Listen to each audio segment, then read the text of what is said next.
yoo wanta gadi immoo gaafa haasan yoo gudaan itti kennanii isheen immoo maal saafadee namatti baratanii achuma waan ati akkuma fiddeetti tiriitii gooti kan inni ergaan sun inni kun hin hojjetu jedhee jara kanatti eegaman ture. Namoonni kana keessatti warra waa'ee waaqayyoo kun sirrii miti warra waa'ee waaqayyoo hin beekne maaliifi dubartii gaariin dubartii kaanii wajjin taphatti. Dubartii beektuu haati beektuun mee walumaa gala isaa ga'a. Mee waa'ee dubartii laafaa. Dubartiin hubannaa hin qabne eeyyee waanuma namni kan biraan jedhu waanuma abbaan manaa jedhu yoo itti deebiste dubartiin hubannaa qabdu abbaa manaa gaarii hin taane gaarummaatti jijjiiruu dandeessa. Namni bineensa alaa bineensa manaa godhee barsiisee lammaaddaayee dureessisaa fuudhee lammaaddaayee beeksisaa godhee jiraata miti sareen eessaa dhufe saawwee eessaa dhufte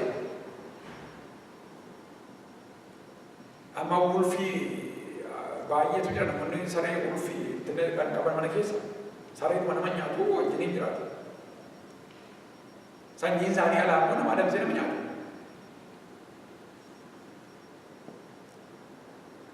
Dubartiin hubannaa hin qabne hamma barbaadde beekumsa qabaatte dooktarii maal ta'e dubartiin hubannaa hin qabne hubannaa irratti bareemuuf sodaa waaqayyoo hin qabne mudaa abbaa manaatti koo qabdi. Dubartiin hubannaa qabdu garuu beekumsa yoo dhabde yaa waaqayyo si haa galatu hir'uu isaa kan akka sirreessuu ta'u isa bukkina dhaabde jetti. Dubartiin hubannaa qabdu isa iseedhaa hin godhamne ilaalteetu aarti. Dubartiin hubannaa qabdu isa iseedhaa hin godhamne kana isa iseedhaaf guutuu danda'u waaqayyoon ilaalteetu aarii isa gammachuutti jijjiirti. Dubartiin hubannaa hin qabne arraba namaatiinitu sababa gatti. Dubartiin hubannaa qabdu arraba nama hin taane arraba nama gaariitti jijjiirti. Dubartiin beekumsa qabdu kompeer gochuu hin dandeenye. Waa'ee isaa waa'ee beekumsaa miti.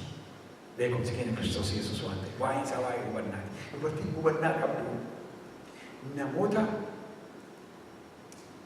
hin taane yookiis afaan Amaariffaatti minaamintee sooti warra jedhan agarteetu gufatti. Dubartiin hubannaa qabdu namoota walitti hin galle kana namoota of keessatti jijjiirti. Kanaaf egaa Asteer irraa wanta nuti barannu yoo jiraate Asteeri nama dhageessu turte. Sila boleettiin keenya maal jetti? Eeyyee lameen jijjiiramu ta'an immoo gaarii miti kanaaf warra dhagaan ta'uu qabneedha. Asteeri hin dhageesse dubbeessuma si. Har'a dubbii waaqayyoo dhagaa. Dubbii waaqayyoo dhagaa. Isatu nu jijjiira. Dubbii waaqayyoo dhagaa. Isatu nu jabeessa. Sagaleen waaqayyoo gara warra Ximootiyoos lammaffaa boqonnaa tokko lakkoofsa irratti Phaawulos yeroo inni Ximootiyoosiin jedhu nan dubbisa akkas jedha. Ximootiyoos isa lammaffaa boqonnaa tokko lakkoofsa irraa baay'ee turan kun maal jedha? Amantii akkoo keef harmee kee keessa ture si keessas akka jiru nan amana. Phaawulos Ximootiyoosin ergachuudhaaf jedhee iddoo dubbisee gara warra Ximootiyoos isa lammaffaa boqonnaa tokko lakkoofsa irraa dubbisee warra qabsa qabataniif. Amantii akkoo keetiif harmee kee keessa jiru si keessas akka jiru nan amana. Maal jechaa jira beektu? Akkoonsaa harmee isaatiif moodelii turte moodelii harmeen isaa immoo Ximootiyoosiif moodelii akkasii hin taate itti hima. Isa harmeen kee harmee seerraa argatte. Isa ati immoo isa harmeen kee harmee seerraa argatte sirraa immoo seerraa argatte si keessas akka jiru jedheetu itti hima. Har'aa haadha ijoollee keenyaaf waa galaas mataa. Galaa qabnaa laata ijoollee keenyaaf. Galaa qabnaa laata jenereeshinii dhufu. Maal dabarsaa jira laata dhaloota dhufu. Ilaamee waa tokkoon si gaafadha. Jireenya purposeful qabu Kiristoos irratti yoo hin jiraanne ta'e dhaloota dhufu maal dabarsa laata? Dhaloonni dhufu waa'ee komalaa saala. Ijoolleen waa'ee komalaa saala. Mandarri waa'ee komalaa saala. Sabni waa'ee komalaa saala. Seenaan waa'ee generation of mala sara ado te fu mala de basara akas jenne yaanne yero hunduma waaqayyo nuuf erga qabame waaqayyo yero hunduma busy godha wanta waamamneef waamicha keenya beekne jechaadha waaqayyoon waa gargaaru kanaaf yaa haadha garaa kutatte ta'e nama garaa kutatte beektu haadha garaa kutatte ta'a haadha garaa kutatte maaliyyuu kaayyoo sirraa dudduubatti deebisu. Ameen. Arfannaa tokko itti laata. Kaayoon koo kaayyoodhuma jijjiiromta suma sagada waaqoon. Ameen. Haati kaayyoo qabdu haati garaa kutatte kaayyoo see galma hin gahu. Ameen. Kaayyoo qabdaa garaa kutattu kaayyoo kee galma hin gahu. Wanti iddoo si deebisu jiru. Harka namaa iddoo si deebisu. Quba sitti qabu namaa iddoo si deebisu. Namni si wajjin hin jiraatu yoon si cabse si cabsuun isaa dudduubatti deebi. Inni cabaa fayyisu Waaqayyo Kiristoos Yesuus harka si qabnaan.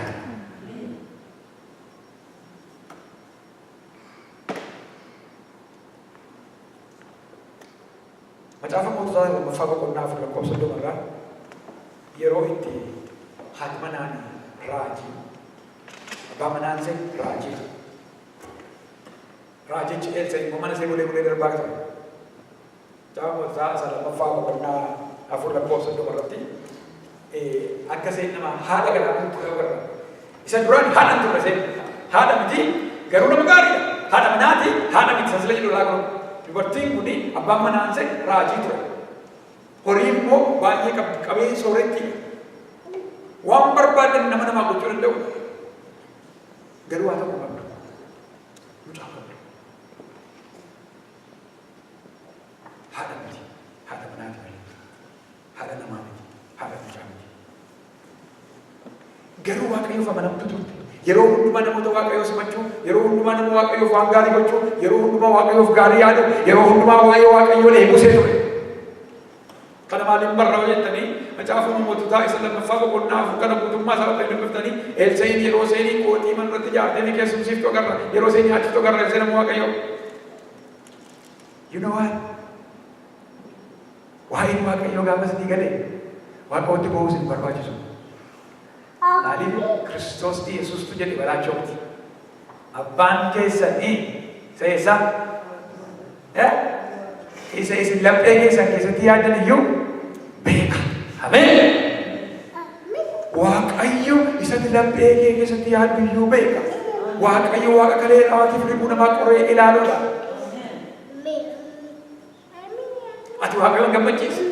Iseen Waaqayyoon gammachiifte. Waaqayyootu itti gammade. Waaqayyootu bakka baay'ee itti gammaduu keessa kan ga'e garbicha. Elseen asirraa haasa'e jedhamee jira. Elseentu haasa'e miti. Waa'ee raajummaa naa galaadhaa waan ta'eef. Raajiin gaafa dubbatu wanta Waaqayyo garaa isaa keessa kaa'e isa keessa bulchee haasa'a waan ta'eef. Dhageetu atammaa nama barbaaddaa jedhee haaleluyyaa. Maal akkasii godhu barbaaddaa jedhaan. Amaayyuu hundumtu naa guutee jira. Ammas illee maal barbaaddaa jedhee.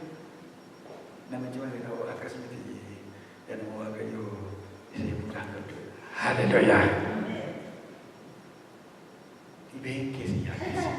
Ati haadha gaarii ta'e haadha garaa kutatte gara kuteenya qabaadhoo dhibeen keessi yaaddessu yaaddoo keessirraa garagalchee dhibee kee iddoo sanaa buqqisee siitaan gaara gubbaa si dhaabee qandee gaffaalee kaana si ijjisiisaamee har'a wanti dhibees ta'e jira Waaqayyo sanaa buqqisa. Mucaa akkasiin qabdi gaafa rabu hin kadhatee hin jedhu sagalee Waaqayyoo maal godhe jedhu. Dhugaa Waaqayyo Waaqa jiraatan sitti maa har'a waggaa har'aa mucaa dhiiraa baatte. Kana jechuun hafuuratti warra isin himaa jira. Dhugaa Waaqayyo Waaqa jiraatan sitti maa inni yaaddoo sitti ta'e fuulduraa buqqa'ee gaaffii keessi deebi'a jechuudha. Mucaa kanatu jalaa duunaanitu dhukkubsate miti. Kana keessanitu hin doye duunaanitu. Raajicha bira dhaqee amma jaasi gaafadhee raahanii canaa kensi raahanii sumatu na gaafate bitee sumatu naa kenne bitee yaa ammoo gaafa ni du'a ka'ee natti bitee taate maaliif naa kenne deebi'ee jalaa fudhatu maaliifitu akkas ta'a hangoo maaliif akkas ta'a An ko maaliif naan guutu yeroo man dhaqee harkaan qabadde jedhu maaliif harkaa bade yeroo man bira ga'ee jedhu maaliif deebiin harkaa bittinnaa yeroo man naaf mijaa jedhu maaliif bada har'a kan jettu jirtaa misiraachoo waaqayyoo har'a harkas qaba waaqayyoo har'a si yaadata isa booddee itti qabaate eessa jira itti akkanina dhaqi waan ani godhu sitti waa'ee or maybe fooyyessiname dhaqi annan kafaa'ee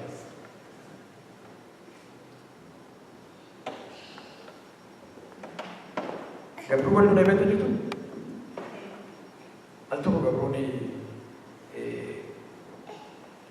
conference to ko to ana ga ga pata kana ma ko ni mai. Wani sa kabara. Kai garbacha ko ni nan. Kada cara mo la fani be de ko kai garbacha ko na ni nan ye ga ni rodi. Ah, wanda ka bada. Na ye ga ni ko na ni nan non na ko de. Maal enaan maal natti eegu maaltu godhee yoo ta'u si sagawaan nama gochuu danda'u eegaa jiran taanaan anaan eegu taanaan bu'aa maalii qabaa noon dhaqu jedhe haleluuyaa waaqayyo garaa kee argeera amma ka'ii deemii ansi booddee bu'aa deemi kadhannaa dhiisee ka'ee wayyaa baafate dhaqee rafe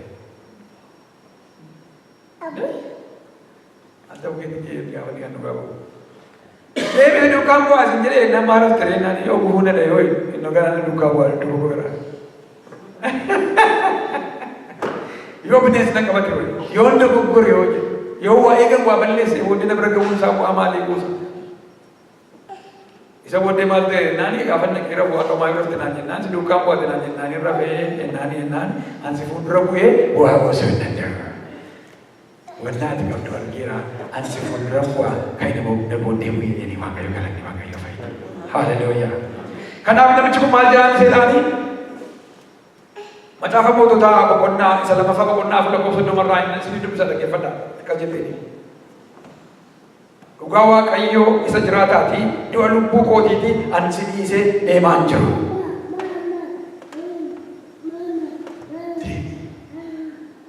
Waan itti gootu sitti maali? Dhugaa waaqayyo waaqa jiraataati du'a lubbuu kootiiti ansi dhiisee deemaan jiru. Naduu kaalee taa wajjin deemna. Maaliif furmaati? Isa bira jira. Isa bira maaltu jira? Abbaa furmaataa jira. Eenyonni hunda waaqayyoo jira. Dinqii hojii waaqayyootu jira. Hojii waaqayyootu jira. Maal jechuu barbaadetanii? Haala garaa godhatanii. Wanta nuti argee gala. Wangeela Maatiyoos boqonnaa 15 yeroo qo'ata dhuunfadhaa. Agaruu lakkoofsa 21 hamma 18 irratti amma 21 hamma 28 gidduutti wanta achirra jiru si yaadachiisa. Waa'ee dubartii karaa Kiristoos garra dubartiin tokko iddoo kanatti yaadatu seenaa kana dubartii godhattee Kiristoos Yesuus maal jetteeni mucaan koo dhukkubdee du'uuf jetti adaraa mucaa koo naa yaadadhu. Seenaan dubartii kanaa bal'aadha. Sabseen keessa turte Kiristoos Yesuus itti gaddeera. Iseen duwwaa miti saba naannaa sana jiru hundumaatti itti gaddeera. Ittuma himamaa hin dhaga'ani, ittuma lallabamaa hin dhaga'ani, itti dubbatamaa hin dhaga'ani, itti waan xiqqoo namni hin jiru. Booddee Kiristoos Yesuus galagalee maal jedhanii? Ayee jennaan. Mucaa kun ilaala haadha garaa haadha. Mucaa seetu dhukkuba garaa kun itti maal barbaade seena? Fayyina mucaa see barbaade. Inni dhattee Kiristoos Yesuus ayee. Buddeen gooftolii saree dura buusanii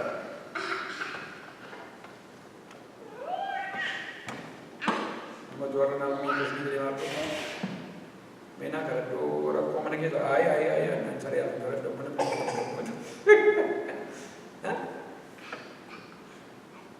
literaali kan yoo isni hiike Kiristoos Yesuus maal jedhanii fayyisuuni buddeen gooftolii Faus, jadi jauh jarang sahaja. Sari akan jadi tahu ini, betul kan? Akan diambil kenyo. Apa tu anak sendiri? Apa tu berjuang nangkap ni? Betul bertigaran hal antara. Aku mau warga kami form punya atam balik, ego ko dudam balik. Utuma Waaqayyo arguu hin dandeessan akka malee jaafatu nyaannaa irraa deemanii anteen biloo Yesuus itti sokkiti dubartii Yesuus fide akka ta'e isin garuu yaa gooftaa koo sareenaan jedhii bujullaa jedhii bineensa barbaadde jedhii awwaanan dhufee beeka. Wanti barbaade nana jedhamu an gurri koo gara isaa jiru iji koos gara isaa dhaggeeffachaa jiru gurri koo gara isaa dhaggeeffachaa jiru iji koo gara isaa ilaalaa jiru iji koos gurri koos lapheen koos sadan isaanii gara kamii ilaalaa jiru gara fayyina mucaa kooti. Ameen. Akka jetteeni eeyyee gooftaa inni jette sirriidha inni jedheen itti dhaga'amne jechuun jecha ulfaataa ture itti dhaga'amne. Iseen garuu maal jetteeni ilaa ati waan barbaadde onaan jetteyyuu inni kun na danqaa hin jiru inni kun anaaf si gidduu goraa hin jiru anaafi fayyina barbaadu gidduu goraa hin jiru waa tokkoon sitti hima eeyyee gooftaa koo inni jette sirriidha. Eessaa fi gidduu godhu. Copyright. Yes. Kristos warra kophee guute. Seenaa Kristos yoo ilaaltani takka siisa ofitti deebi'u. Tokkotu waan tokko firoma kooti deetu keessa liqamna achumatti namni tokko akkasitu ta'e naan achi lafaa ka'e siisa ofitti deebi'u. Namni biyyeenaan kiristaanii keenya maal soom daadhiini dhuguma sobaartu seen jaallatteef seenaa sobaartu inni immoo siisa ofitti Kristos Yesuus takka siisa ofitti namaa deebi'u. Kristos Yesuus takka kun sirrii miti deebi'u maalidha eeyyee dhuguma jettee jedheetu sirrii isaa of beela kana maqaa galanne waaqayyoo fayyadamu inni beeka waan ta'eef inni akkatti nama barsiisu itti beeka waan ta'eef akkamitti akka ofitti nama qabu itti beeka waan ta'eef akkamitti akka ofitti nama waamu itti beeka waan ta'eef akkamitti akka nama bal'atu kana sosobu sumarraa kophee godhu eeyyee gooftaa koo inni jette sirriidha. Garuu sareen illee muddattee waan baay'een baaftee beekti ganaa saree kan hin taane bujullaa kan taate bujullaan saree xinnoon seeyyuu nyaata gooftuu dhiisii isin nyaata gooftuu irra harca'u gurraa lafaa funaannattee gooftii miti. Hallelujah. Kristos Yesuus jireenya keessatti kan akkasitti isa naasisee lama tokko dubartiisee caafii wayyaa isaa qabdee fayyadee tokko see kan galagalee kan Yihudaa keessa Samaariyaa keessa akka amantii dubartii kanaa utuu jiraate dinqiin meeqa ta'ee ture. Amantiin keessa fayyada. Sidera. Har'a Waaqayyo si ta'eera si. Ameen. Har'a Waaqayyo si ta'eera si. Ameen. Ati ija kee Waaqayyo irra kaa'u malee waa siif Waaqayyo gidduu harka namaa danqaraa hin ta'in. Siif Waaqayyo gidduu sirbinnaan kee danqaa keenya sitti hin ta'in. Siif Waaqayyo gidduu dhibaa'ummaan kee danqaa sitti hin ta'in. Siif Waaqayyo gidduu abbaa manaan kee danqaa sitti hin ta'in. Siif Waaqayyo gidduu haadha manaan kee danqaa sitti hin ta'in. Siif Waaqayyo gidduu hojiin kee danqaa sitti hin ta'in. Siif Waaqayyo gidduu horiin kee danqaa sitti hin ta'in. Siif Waaqayyo gidduu abshaalummaan kee danqaa sitti ta'in garraamummaan Waaqayyo tokko garraa kutadhu Waaqayyo dinqiisii godha. Isa dhumaa irra fi hin dagatee al tokko si ta'uu hidhee beestee qabanaayi. Yaadachuu laata dubartoota lamaa wangeela irratti kan barreeffame barbasiisaa waa'ee isaaniif hin taane dinqii Solomoon ogummaadhaan yookiis immoo ሰለሞን የጥበብ ንጉስ እንደሆነ ጥበብን እግዚአብሔር ለምነ ያንን ጥበብ አገኘ። ከሊብስና ፍቃ ወጥቶ ዘለ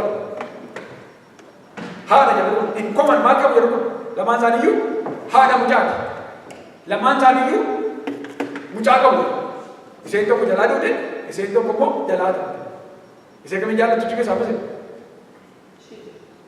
እሴ ሙጫት ሰጀም ለማንሳንዩ ጃለ Alter yuai, laman sani berjalan, alsho yuai. Akka fakkeenyi isaanii fudhachuu laman sani berjalan fakkeenyi. Garuu irraa barsiisuu lamaan gargaara. Iseen tokko utuu raftuu mucaa si ajjeefte. Iseen sunis isa isaarraa garaagarummaa qabdu utuu raftuu mucaa si ajjeesiiste. Sanii galee? Sanii galee? Iseen tokko utuu raftuu mucaa si ajjeefte. Iseen tokko immoo iseen sunis utuma raftuu mucaa si ajjeesiiste. Sanyoo masii galee? Siin garaa? Garuu hiikoo mammaa qabu jedhu lamaan isaanii jaalala mucaa isaanii qabu. Waaqayyo hubannaa nu fakkii. Hin rafinaa, dammaqaa, hin rafinaa, hin dagatinaa, dammaqaa. Waaqayyo sitti dubbate Waaqayyo si fakate, Waaqayyo si dhaabe, Waaqayyo si waame, wanti inni bakkeetti gatuuf hin jiru kana jala bu'ii amani. Waaqayyo har'aa bulii waan dinqiinaaf godha jedhe dinqii Waaqayyo harkaa eegi hankee dinqii wata'a. Lafa hojii keetti dinqii ta'a, mana keetti dinqii ta'a, waldaa keetti dinqii ta'a, adeemsa keessatti dinqii ta'a, ijoollee keerratti dinqii ta'a. As jiraachuu keetti nagaa qabaattee sagalee Waaqayyo dhaggeeffatu dinqii ta'a. At this time, tu haasaa jiru namoonni isaan dhangala'aa jiran namoonni attack ta'anii dhiiga isaan dhangala'aa jiru jiraana. Asii baanee gaafa dhageen dhaggeeffannu iddoo akkasitti nama meeqa iddoo eegaa jiru dhageessuun gaafa asii baanee.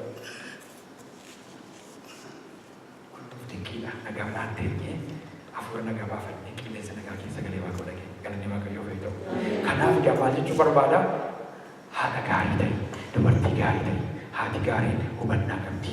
Haati gaariin Kiristoosiin qabdi. Haati gaariin Kiristoosin abdatti. Haati gaariin wanti namni isee irratti godhu isee hin jijjiiru, iseetu haala jijjiira malee. Haati gaariin haalli isee jijjiiru, iseetu haala jijjiira malee. Dubartii tokko ture. Bakkee kan itti nama qabu dubartiin kuni al tokko dubbannee ture. Abbaa manaan ishee nama gaariitti. Takkaa eega isee fuudhee wajjin galanii ka'ee takkaa dhagaa binnee fidde. Hintu maanii, hin arrabsaa, hin tuffataa, hin ambaashashaa. Isheen takkaa eeggadhattee itti heerumtee abbaa manummaadhaa fi ulfina abbaa manaaf kennamu takkaa irraa kaaftee. Regardless. Utuma inni nama gadee ta'ee jiru isheen gaarummaa argisiifti. Utuma inni nama xiiqii ta'ee jiru isheen jaalala agarsiifti. Utuma inni nama isee ofirraa dhiibu ta'ee jiru isheen immoo jaalala argisiifti turte. Gaaf ta'u garuu seenaan jijjiirame. Halkanii machaa'ee dhufe. Machaa'ee galee gaafa dhufuu gatantaraa waan fayyadu dubartiin nama itti dhaggeessin jennee ganama maal gootaa ishee eessa akka mana gootu ilaamee ana bara kee rafa ganama gaafa goosee agarraan dubbii guddaa ta'a. Qabeenya hootee waan barbaadu fudhadhu waan tas tole waan jaallatu mana keessaa fudhu gurradhu ba'i garuu hirribaa gaafa goosee dhuga waliin akeera ta'e. Namni kun mana bakka fiifi akka gargaaraa naannoo kana irratti diiganii nama dhagahuuti.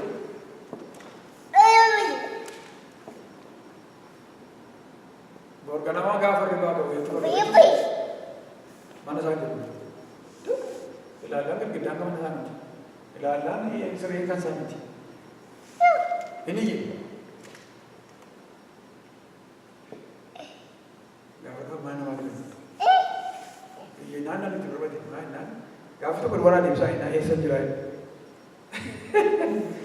Jennani haadha mana ansaas, harmeen haadha mana ansaas, abbeen haadha mana ansaatis dhufanii dhaabbatan. Mana keenya jirtaadhani. Gaaffii lammaffaa qabannaa akkamitti dhufe. Dhufaanii dhufe moo adeemee dhufe akkamitti dhufe naan. Kan isa gara waan naachi yaadataa itti. Maalaan Joftee dhuftee waan dubbatte tuun yaadatte maal yaadatte naan. Waan barbaadde fudhadhu deebi garuu mana kana keessa dhuun barbaadu siin jedhee. Jennaanani wanta jaalladhu sirra caalaa waan jaalladhu waan hin qabaannee fi waddeenyaa keessa taaksii oofsana waan fudhadhee wanta jaalladhu mana keessa jiraatu si duwwaadha waan ta'eef si duwwaa fudhadhee manicha siin isee deemee lafa ta'ee bu'ee.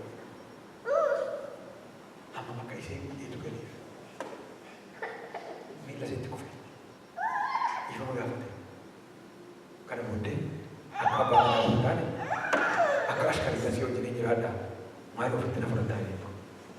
Maaliif akka ashkariidha wajjin jiraadha? Abbaa manaatti na wajjin jiraadha malee. Anos jaallannaan si duukaa mukaa harka beekte. Guyyaa sana ga'ee seenaa mana sanaa jijjiirame. Maal jechuun barbaadetanii? Bineensa irra caalatti namatti. Nuti wanta sadii waan itti dubbadhe. Haadha akeeka qabdu. Haadha galaa qabdu. Haadha dagannaa qabdi. Haadha qabdu. Yoo taate mana kee jijjiirta. Ijoollee kee jijjiirta. Dhaloota dhufu jijjiirta. Abbaa manaa kee jijjiirta. Mandara kee jijjiirta. Saba kee jijjiirta. Waldaa kee jijjiirta.